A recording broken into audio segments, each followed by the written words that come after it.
Transfer pricing, question number 3. Division Z is a profit center which produces 4 products A, B, C and D. Each product is sold in the external market also. Data for the period is as follows. Market price per unit A, B, C, D 150, 146, 140, 130.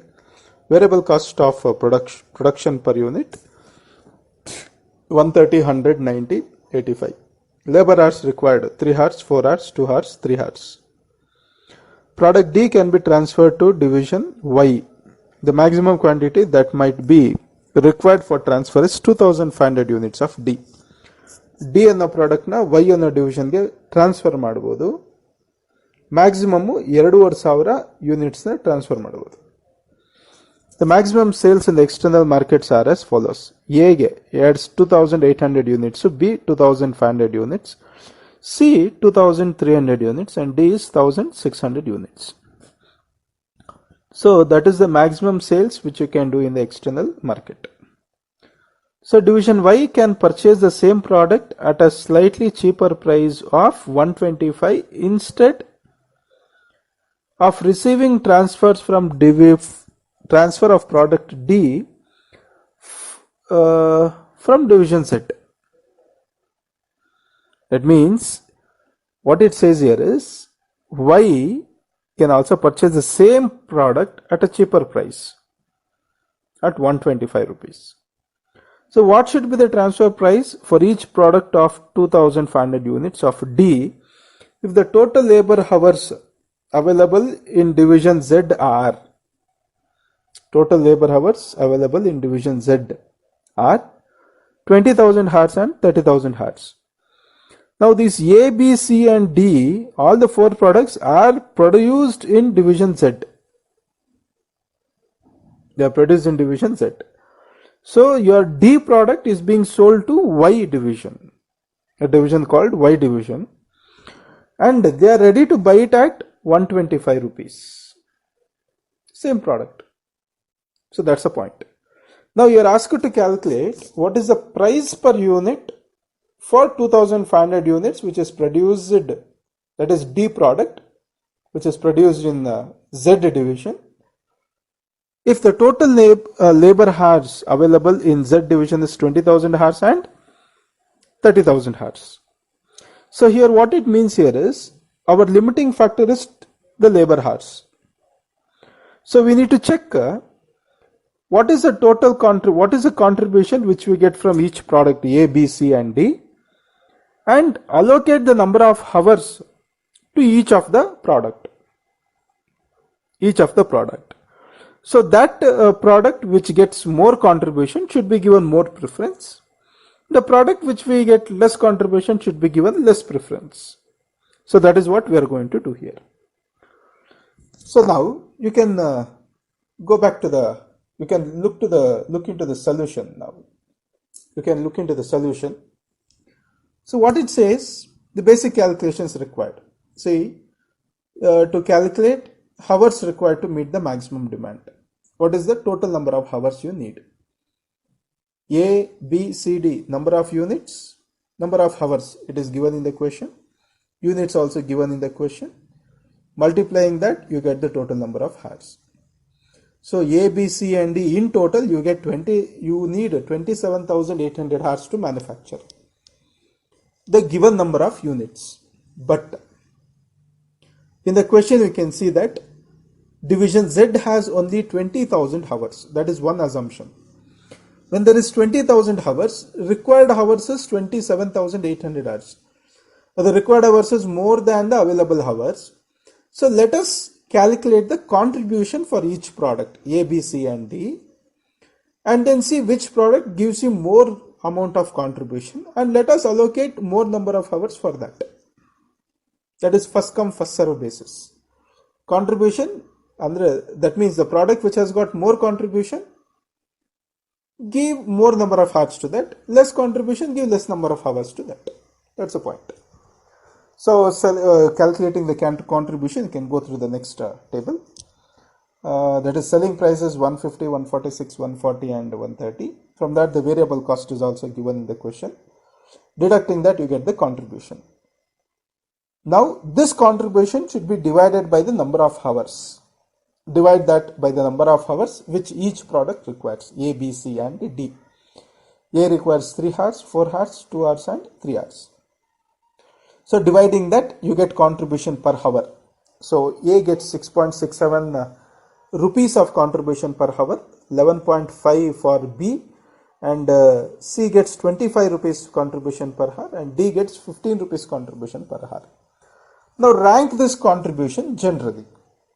C gets the first rank because it has got the highest contribution per hour. D gets the second rank, the second highest with 15 rupees. Third highest is B and the last one is it is A. So now what is the total number of hours I have?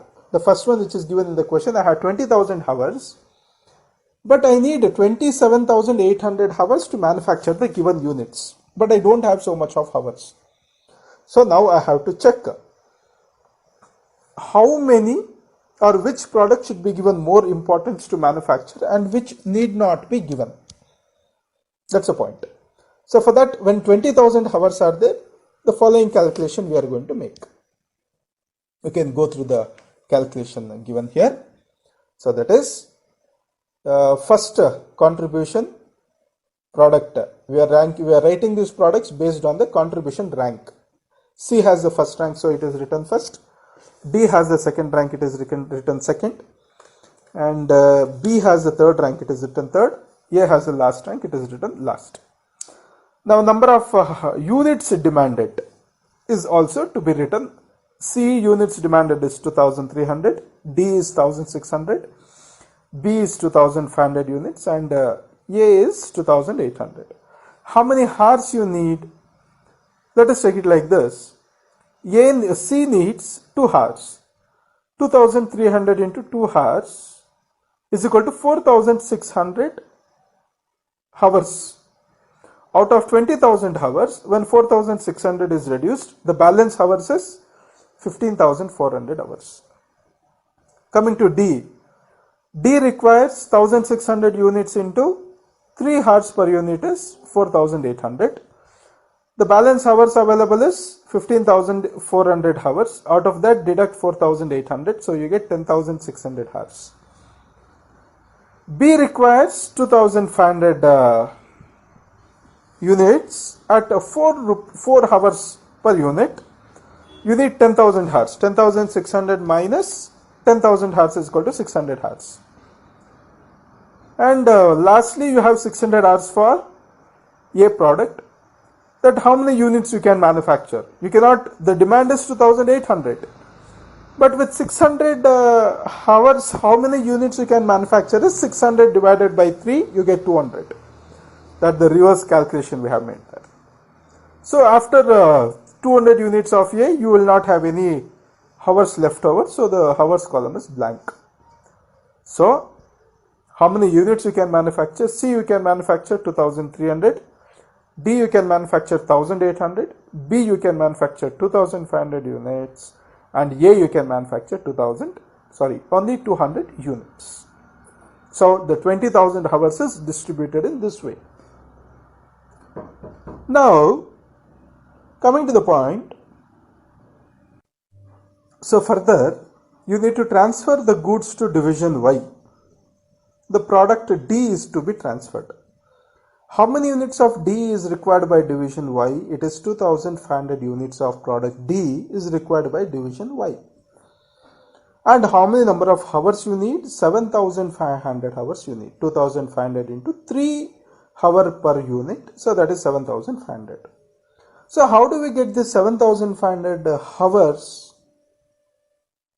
So let us, going back to the previous calculation, let us calculate it from the below.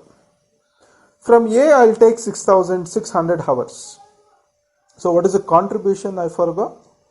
A's contribution is 6.67 into 600 hours, you get 4002 rupees. And B you need how many? 6, so out of 7500, 600 is from A. And from B, I take 6900 hours. So the contribution of B is 11.5. So multiplying that 79,350. So the total contribution which I get here is 83,350. That is to be foregone. That means from the manufacturing of A, I am going to put it nil. And from B, I am taking 6900 hours. For that contribution, how much? What is the average for contribution which is foregone? 83,352 divided by number of hours is 7,500. Hence, the average contribution foregone is 11.11. Now, calculating the transferable price. The variable cost which is given to us already, D, variable cost of production, D is 85 rupees. And the contribution per unit which is foregone there is 11.11 into 3 hours. D requires 3 hours to manufacture. So 11.11 into 3 hours is equal to 33.33. So now the transfer price from the product D to division Y is going to be 118.33. That means you can transfer the product D from Z division to Y division at 118.33. This is when this calculation is made when the number of hours is 20,000 hours. Hope you have got this. Now, let us go with the calculating the number of, the transfer price when the number of hours given to us is 30,000 hours, because in the above question is told your 20,000 hours, what is the product mix, and 30,000 hours, what is the product mix. The total available hours is 30,000 hours. Already we have calculated the hours required for A, B, C and D as per the external demand is 27,800 hours. Still, how many hours you have? 2,200 hours I have. To manufacture the additional units of Z, that is 2,500 units, I need 7,500 hours as told above. Out of 7,500 hours, I'll take 2,200 hours, the remaining, that is 30,000 minus 27,800, I get 2,200. 7,500 minus 2,200 hours, remaining I get 5,003 hours, additional hours I want. This additional hours of 5,300 hours I'll be taking from the last product, that is contribution, the product A. I'm going to taking from there. So I need 5,300 hours. This 5,300 hours, what is the contribution there? 6.67. So the contribution for one is 5,300 hours into 6.61 is equal to 35,351. Now the transfer price for the product D will be calculated as given. Variable cost 2,500 units. D's variable cost is 85 rupees into 2,500 units. That is 2,12,500, and after that is the opportunity cost given to us is, that is the contribution for 35,351. Adding up these two, this will be the total sales which I need for D. The price per unit will be 2,47,851 divided by 2,500 units will be 99.14. This is the calculation. That means when the 20,000 units are there, I will be able to sell the product at 118.33 per unit. When the hours is 30,000 hours, I will be able to sell the product at 99 rupees 14 paise. So that's the difference. That is how we have calculated. Thank you. If you have got any doubts, you can just contact.